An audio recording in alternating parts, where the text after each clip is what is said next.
नमस्कार यूएसएन hello doctor में आप सभी का स्वागत है। मैं हूं आपका होस्ट एनवी शर्मा। आमतौर पर बच्चे या बूढ़े जो होते हैं, बुज़ुर्ग जो होते हैं, वो अपने प्रॉब्लम्स को बराबर डिस्कस नहीं कर पाते हैं। यही नहीं, कुछ डिजीज़ या कुछ प्रॉब्लम्स ऐसे होते हैं जो सबके साथ डिस्कस नहीं किया जा सकता है, लेकिन डॉक्टर आपका एक फ्रेंड होता है और डॉक्टर से आप ये बातें डिस्कस कर सकते हो। आप समझ गए होंगे कि मैं यूरोलॉजी की बात कर रहा हूँ। यूरोलॉजी मेडिकल साइंस का वो ब्रांच है जिसमें प्रजनन अंग या रिप्रोडक्टिव ऑर्गन्स के बारे में जो खामियां हैं, खराबियां हैं, उसके बारे में उपाय उपचार के तरीके कैसे होते हैं, उसको यूरोलॉजी कहते हैं। और इसके लिए आज हमने केतकी नर्सिंग होम से डॉक्टर श्रीकांत जय को यहाँ पर आमंत्रित किया, जो कि MBBS, MS और DNB के बाद इन्हें फेलोशिप हासिल है रिकन्स्ट्रक्शन यूरोलॉजी और पेडियाट्रिक यूरोलॉजी में, और अपने अनुभव के साथ वो आज यहाँ पर हाजिर है। बहुत बहुत स्वागत है सर आपका। नमस्कार सर, इससे पहले कि मैं कार्यक्रम शुरू करूँ, मैं चाहता हूँ कि आप यूरोलॉजी, जो मैंने कहा मेडिकल साइंस का वो ब्रांच, वो क्या एग्जैक्टली होता है?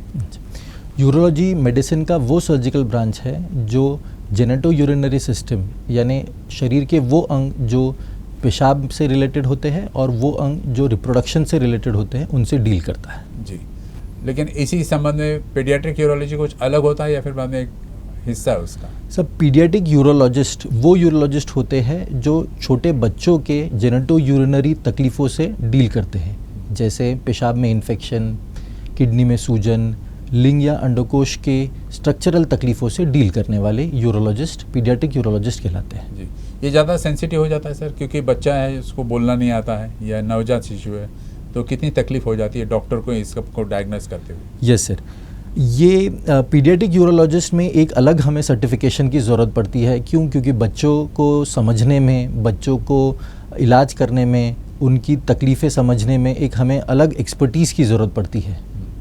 जी सर, जैसे पीडियाट्रिक यूरोलॉजिस्ट हो आप, और बच्चे जब पैदा होते तो नवजात शिशु कहलाता है वो, तो उसको पता भी नहीं रहता कि क्या प्रॉब्लम्स है उसको, तो आप उसको कैसे डिटेक्ट करते हो, और क्या एक कोई पर्टिकुलर प्रोसीजर होता है?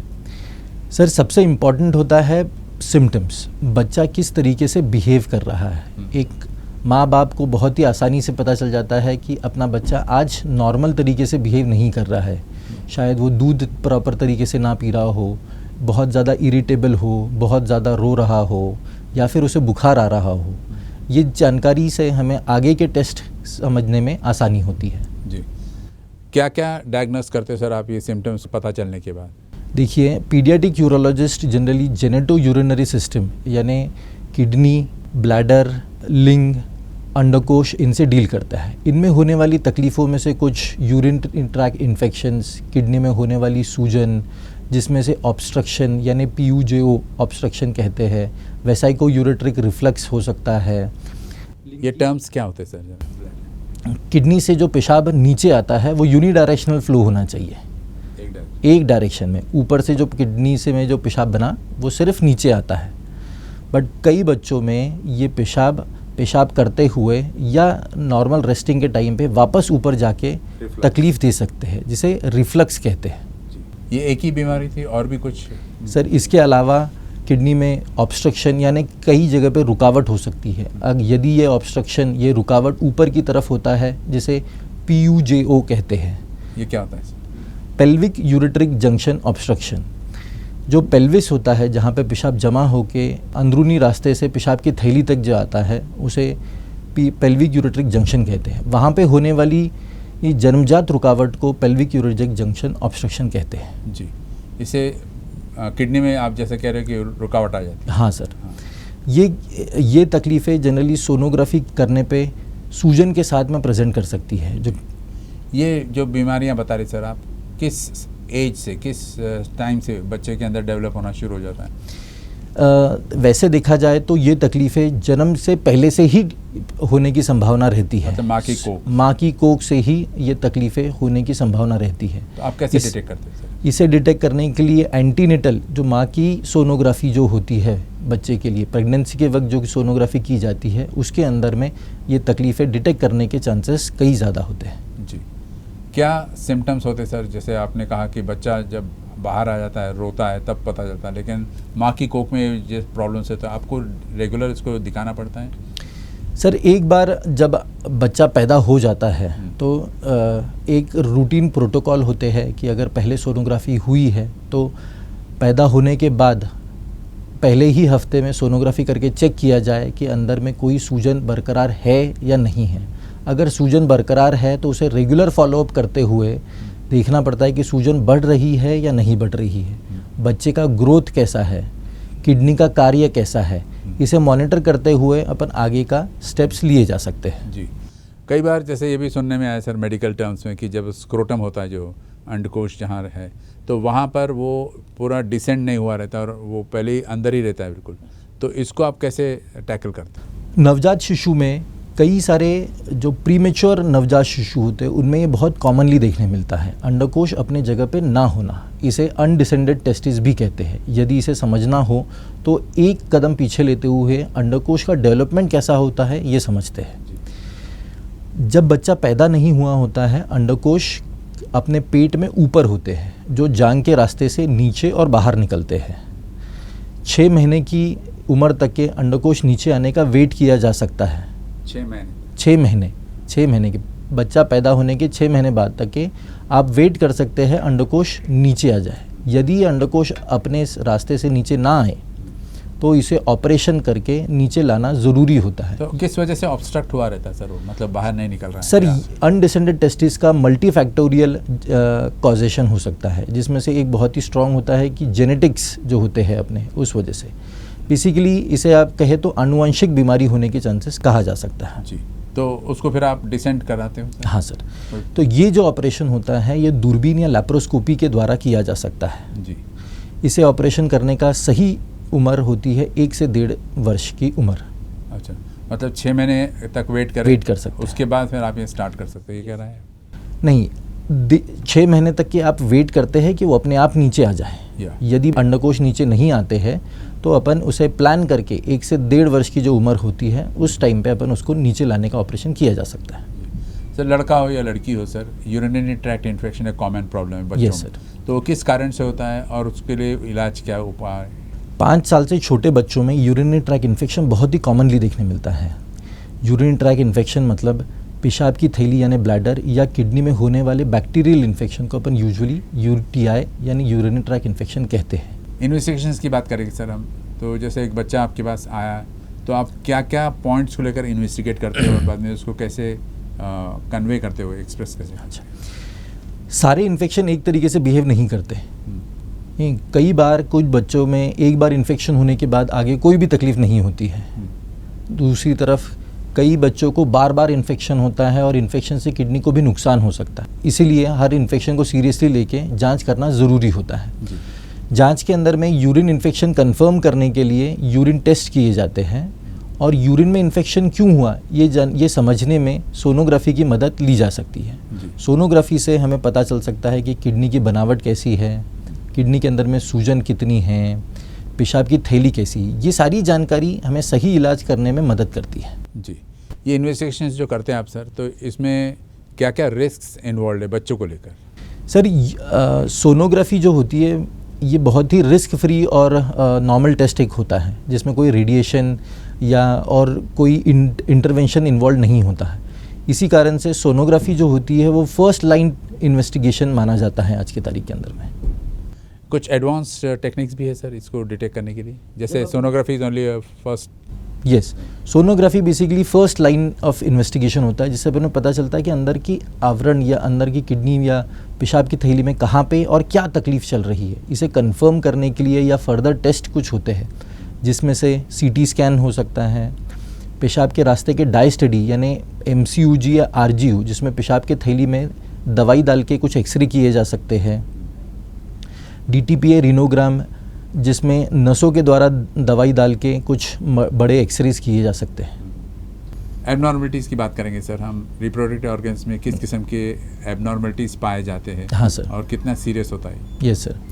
सर, रिप्रोडक्टिव ऑर्गन्स में अभी लिंग में होने वाली कई बीमारियों में से एक बहुत कॉमन बीमारी होती है फाइमोसिस। ये क्या होता है? फाइमोसिस का मतलब लिंग के सामने की जो चमड़ी होती है उसे टाइट हो जाना कहते हैं। नवजात शिशु की चमड़ी नॉर्मली टाइट ही होती है, जो 3 साल की उम्र तक सॉफ्ट होकर पीछे होने लगती है। यदि टाइट चमड़ी के वजह से तकलीफ़ होने लगे, यानी पेशाब करते हुए फुगा बनना, पेशाब करने में तकलीफ़ होना, पेशाब की धार कमज़ोर होना या बार बार इन्फेक्शन होना, तो इसे सर्जिकल मैनेजमेंट करके ट्रीट करना चाहिए। सर्जिकल मैनेजमेंट में खतना या सर्कमसिजन आता है। कितना डेंजरस हो जाता है सर एक बच्चे को ये सर्कमसिजन करना, किस उम्र में करना ठीक रहेगा? सर्कमसिजन एक बहुत ही सेफ़ और ओपीडी बेस्ड प्रोसीजर होता है। यह प्रोसीजर से आगे जाके रिप्रोडक्टिव हेल्थ में कोई भी दुष्परिणाम नहीं होता है। यह ऑपरेशन जनरली 3 साल के बाद में कभी भी किया जा सकता है। उस पर बच्चे के ऊपर क्या प्रभाव पड़ता है सर अगर सर्कमसिजन या खतना जल्दी कर दिया तो? खतना जल्दी करने से कोई ऐसा दुष्परिणाम नहीं होता है। मेडिकेटेड इंडिकेटेड सर्कमसिजन से कोई भी दुष्परिणाम होने की संभावना बहुत ही कम होती है, बल्कि इसके फ़ायदे कई हो सकते हैं।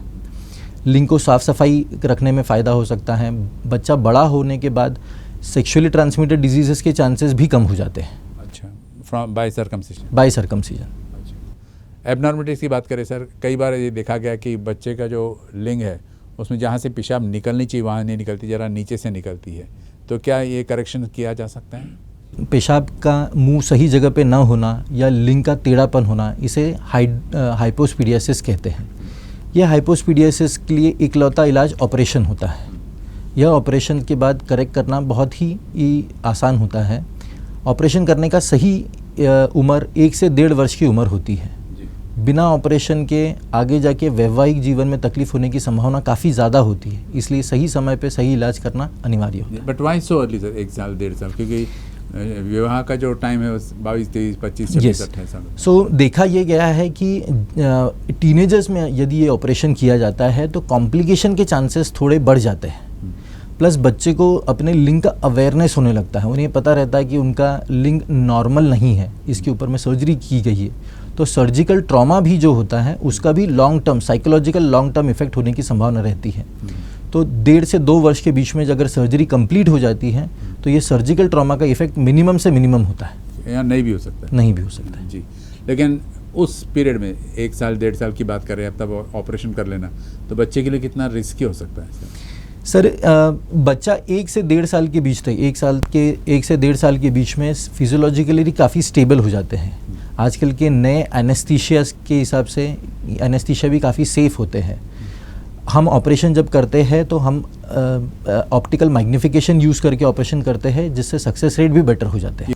जी, उसके कारण it becomes easier to operate a tiny penis. आपने कहा कुछ टेस्टिस को लेकर प्रॉब्लम होते हैं, कुछ डिसेंट नहीं होते। हाँ। तो अदर एबनॉर्मलिटीज़ क्या होती है सर अंडकोश की? नवजात शिशु में टेस्टिस नीचे ना होना, इसके बारे में अपन बात कर चुके हैं, जिसे अनडिसेंडेड टेस्टिस कहते हैं। थोड़े बड़े बच्चों में कई बार अचानक से अंडकोश में दर्द होने लग जाता है। कारण ये जनरली टेस्टिकुलर टॉर्शन का एक अंदेशा हो सकता है। पीडियाट्रिक यूरोलॉजी में बहुत ही कम इमरजेंसीज होते हैं, उन इमरजेंसीज में एक टेस्टिकुलर टॉर्शन होता है। ये क्या होता है टेस्टिकुलर टॉर्शन? टेस्टिस अपने अंडकोश जो होते हैं उसका जो ब्लड सप्लाई होता है वो पेट के अंदर से नीचे आता है। अच्छा। यदि टेस्टिस अपने ही ब्लड सप्लाई के ऊपर में घूम जाता है, ट्विस्ट हो जाता है, तो उसका ब्लड सप्लाई रुक जाता है, जिस वजह से वहाँ पे कालापन गैंग्रीन होकर टेस्टिस खराब होने की संभावना रहती है। अच्छा, मेन फंक्शंस क्या है सर इसका वैसे टेस्टिस का? सर टेस्टिस का मेन फंक्शन टेस्टोस्टेरोन प्रोड्यूस करना है, जिस वजह से पुरुषत्व, मूछे, लिंग की ग्रोथ और हार्मोन्स निकलता है। टेस्टोस्टेरोन एक हार्मोन होता है। दूसरा मेन प्रोडक्शन इसका ये होता है शुक्राणु या स्पर्म्स प्रोड्यूस करना। इमरजेंसी में बच्चों को हम हॉस्पिटल लेके जाते हैं, लेकिन अगर घर पे रहते हुए अगर ऐसे कुछ एबनॉर्मलिटीज़ या डेंजर्स हो तो उसको कैसे टैकल किया जा सकता है till first aid? Sir testicular torsion में फर्स्ट एड का सर कोई रोल नहीं होता है, उसीलिए इमरजेंसी में मेडिकल ट्रीटमेंट कराना अत्यंत आवश्यक होता है। कुछ घंटों के देरी से भी अंडकोश काला पड़ खराब होने की संभावना होती है। कुछ घंटों के देरी से भी अंडकोश काला पड़ खराब होने की संभावना अधिक होती है। क्या सजेस्ट करोगे सर कि केयर अगर करे इसका पूरे रिप्रोडक्टिव ऑर्गन्स का, तो क्या क्या करना चाहिए एक बच्चे ने, उसके पेरेंट्स ने? एक तो आपने बताया lifestyle modification. Yes sir, lifestyle modification primary रहता है। लाइफस्टाइल मॉडिफिकेशन, हेल्दी डाइट, पानी की मात्रा प्रॉपर तरीके से ली जाए, नमक की मात्रा कम ली जाए, प्रोटीन इंटेक जो होता है वो सीमित में रखा जाए। दूसरा ये होता है कि यदि अगर बच्चा बीमार समझ में आता है तो मेडिकल हेल्प अपने पीडियाट्रिशियन से जल्दी मिले। यदि जेनेटो यूरिनरी सिस्टम या पेशाब या अंडकोश या लिंग में कोई तकलीफ होती तो पीडियाट्रिक यूरोलॉजिस्ट से जल्दी संपर्क करें। सर आपने बात की टेस्टिस के बारे में, उसके बाद में कॉमन डिजीज़ जो है बच्चों को, खासकर मेल बच्चों में जो होता है, मैं जानना चाहता हूँ कि जैसे किडनी की बात करते हैं हम, तो किडनी स्टोन्स क्या है और ये कैसे डेवलप होते हैं और बच्चों में कैसे डेवलप होते हैं? किडनी स्टोन्स बच्चों में पिछले कुछ वर्षों में या कुछ डेकेड्स में ज़्यादा मिलने लगे हैं। इसका एक बहुत ही इम्पॉर्टेंट कारण होता है वेस्टर्नाइजेशन ऑफ डाइट। अपने जो पैकेज्ड और प्रोसेस्ड फूड के अंदर में सॉल्ट या नमक की मात्रा अधिक देखी जाती है। एक्सेसिव सॉल्ट इनटेक का डायरेक्ट रिलेशन यूरिन के कैल्शियम से होता है, जो आगे जाके स्टोन बनने की संभावना होती है। ट्रैक में यूरिन, हाँ सर, यूरिन के ट्रैक के अंदर में जो किडनी होती है, किडनी से निकलने वाले जो पेशाब का रास्ता होता है, अंदरूनी रास्ता होता है जो पेशाब की थैली तक के आता है, वहाँ पे स्टोन बनने की संभावना ज़्यादा होती है इनसे। तो बच्चों में ये कितना चांसेस है सर बढ़ने के, सर मतलब compare to an adult? Compare to an adult earlier, पहले देखा जाए तो बच्चों में स्टोन बहुत ही कम मिलते थे। जो मेटाबॉलिकली एक्टिव स्टोन डिजीज़ होते थे, जिनमें एंजाइम्स की तकलीफ़ होती थी, जिनके अंदर में आनुवंशिक तकलीफ़ें होती थी, वो ज़्यादा होते थे। बट अभी रिसेंट कुछ दिनों में ऑक्सैलेट स्टोन्स जो होते हैं वो ज़्यादा देखने मिल रहे हैं। तो कैल्शियम ऑक्सैलेट, हाँ सर, लॉन्ग रन में किडनी स्टोन होना डेंजरस होता है। बच्चों में होने वाले स्टोन्स कई बार रिपीट होते हैं, बार बार होने की शक्यता ज़्यादा होती है। हर बार इन्फेक्शन, हर बार किडनी में सूजन की वजह से किडनी को लॉन्ग टर्म के ऊपर में परमानेंट डैमेज होने की शक्यता ज़्यादा होती है। तो क्या उपाय क्या है सर इसके लिए? यदि बच्चा बीमार है, किडनी अपने पता चलता है स्टोन है, तो उसे सही इलाज करना सबसे ज़्यादा ज़रूरी होता है। इलाज के दो तरीके होते हैं। एक होता है मेडिकल एक्सपेल्सिव थेरेपी, जहाँ पे स्टोन छोटा है, किडनी के ऊपर में बहुत सूजन नहीं है, इन्फेक्शन नहीं है, उसमें अपन कुछ दवाई गोली दे के स्टोन को पास करने की कोशिश की जा सकती है।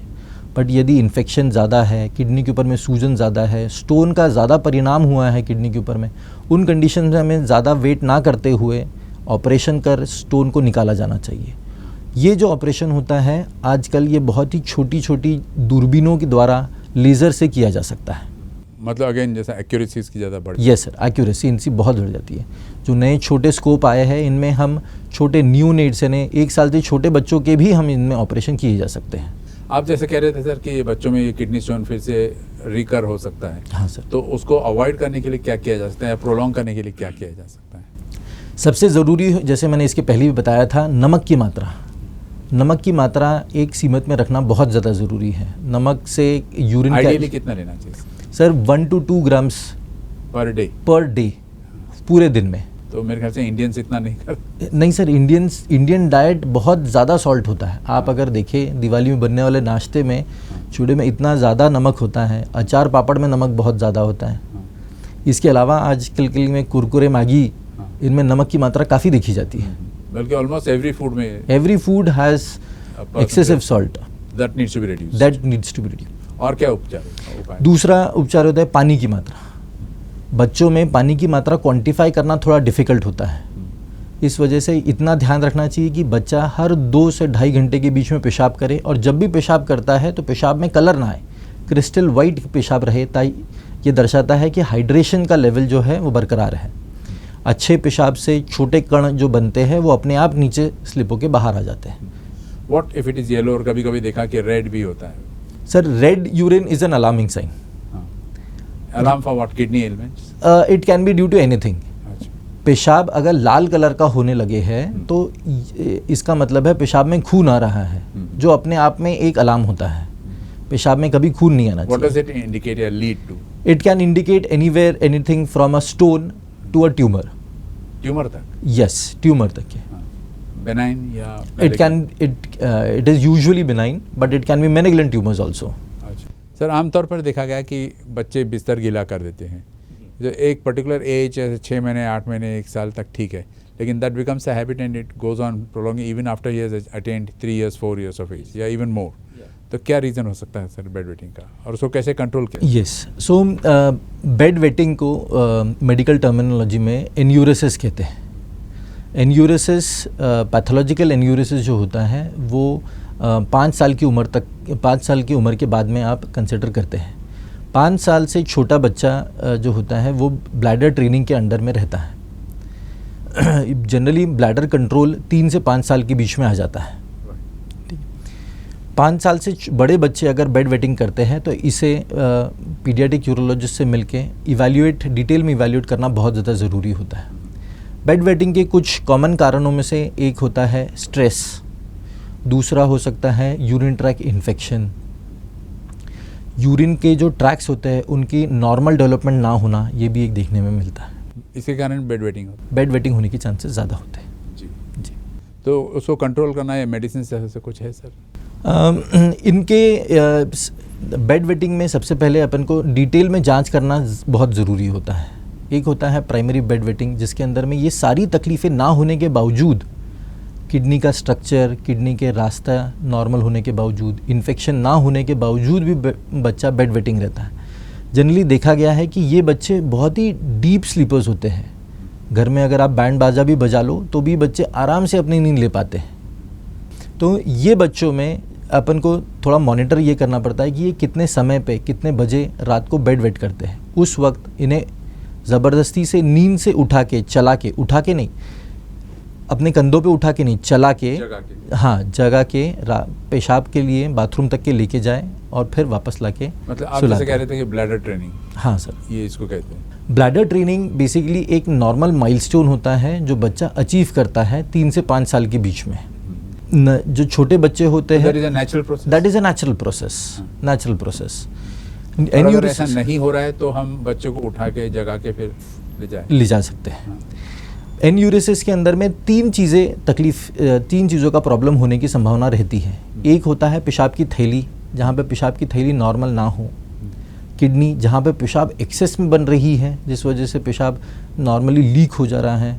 तीसरा होता है माइंड, जैसा मैंने अभी थोड़ी देर पहले बताया कि बच्चा बहुत ही डीप सो रहा है जहाँ पे माइंड का कंट्रोल ही नहीं हो पा रहा है पेशाब की थैली पे, और पेशाब की थैली पूरी नींद में ही एम्प्टी हो जा रही है।